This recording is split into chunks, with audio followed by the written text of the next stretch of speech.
നമുക്കൊരു ഇഞ്ചി വെളുത്തുള്ളി പേസ്റ്റ് ഉണ്ടാക്കാം. ജിഞ്ചർ ഗാർലിക് പേസ്റ്റ് ഇങ്ങനെ സ്റ്റോർ ചെയ്യാൻ. ഞാൻ ഇഞ്ചി കഴുകി നല്ലതായിട്ട് ഉണങ്ങി. അതിന് ഒട്ടും വെള്ളം കാണരുത്, വെള്ളമില്ലാതെ എടുക്കണം. ഒട്ടും വെള്ളം ഈർപ്പമാകല്ലേ. അത് ഈ ഒരു കപ്പിന് 3/4 കപ്പ് എടുത്ത്. മിക്സി ഉണങ്ങിയതായിരിക്കണം, എല്ലാം നല്ല ഡ്രൈ ആയിരിക്കണം. 3/4 കപ്പ് ഇഞ്ചി. വെളുത്തുള്ളി അതുപോലെ കഴുകി നല്ല പൊളിച്ച് തോലെല്ലാം കളഞ്ഞ് പൊളിച്ച് നല്ലതായിട്ട് കഴുകി വെള്ളമെല്ലാം പോയത് ഉണങ്ങിയത് ടിഷ്യൂ പേപ്പറിലോ തുണിയിലോ വല്ലതും ഇട്ട് വെള്ളം കളയണം. അത് 1 കപ്പ്. 3/4 കപ്പ് ഇഞ്ചിക്ക് 1 കപ്പ് വെളുത്തുള്ളി വേണം. നമുക്ക് വെളുത്തുള്ളി എപ്പോഴും ഇച്ചിരി മുന്നോട്ട് നിൽക്കണം. ഇഞ്ചി പിന്നെ കഷ്ണങ്ങളായിരുന്നിട്ട് അതൊന്നും ചതച്ചിയാണ്, ഒന്ന് ജസ്റ്റ് ചതച്ചു. ഈ ഇതുകൂടെ അതിനകത്തോട്ടിട്ടിട്ട് മിക്സിക്കകത്ത് ഒട്ടും വെള്ളം ഒഴിക്കരുത്, വെള്ളമേ വേണ്ട. നമുക്കൊന്ന് ചതച്ചുകൊണ്ട് വരാം.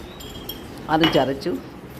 എന്നിട്ട് നമ്മൾ ഒന്നുകൂടെ ഇളക്കാടി ചേർത്ത് ഒന്നുകൂടെ ഇളക്കിയിട്ട് ഒത്തിരി അങ്ങ് അരിഞ്ഞില്ല, ഒന്ന് ക്രഷ് ചെയ്ത് കൊണ്ടുവന്നു. ഇനി ഇതിനകത്തോട്ട് നമുക്ക് ഇച്ചിരി മഞ്ഞൾപ്പൊടി, ഒരു സ്പൂണൊക്കെ, ചെറിയ സ്പൂൺ, 1 സ്പൂൺ മഞ്ഞൾപ്പൊടി, ഇച്ചിരി എണ്ണ, വെളിച്ചെണ്ണയല്ല, ഏതെങ്കിലും ഏതെങ്കിലും ഒരു സൺഫ്ലവറോ അല്ലെങ്കിൽ ഗോൾഡ് വിന്നറോ അങ്ങനത്തെ എന്തെങ്കിലും, വെളിച്ചെണ്ണ നല്ലെണ്ണയല്ല, അല്ലാത്ത എണ്ണകൾ, അത് ഒഴിച്ചിട്ട് നമുക്കൊന്നുകൂടെ ചതച്ചുകൊണ്ട് വരാം. എന്തോ നല്ലതായിട്ട് ഇത് അരഞ്ഞു.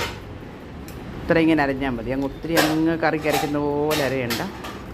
ഇത്ര അരച്ചിട്ട് നമുക്ക് സ്റ്റോർ ചെയ്ത് പോകാം. സ്റ്റോർ ചെയ്യുന്ന എപ്പോഴും കുപ്പിക്കകത്തായിരിക്കണം, ബോട്ടിലിനകത്ത്. അതുപോലെ അതും ഡ്രൈ ആയിരിക്കണം. വെള്ളം നമ്മൾ ഈ അച്ചാറിനൊക്കെ പറയുന്ന പോലെ ശകലവും വെള്ളം കാണരുത്. അതുപോലെ പ്ലാസ്റ്റിക് കണ്ടെയ്നറിനകത്ത് ഒന്നും ഇടരുത്.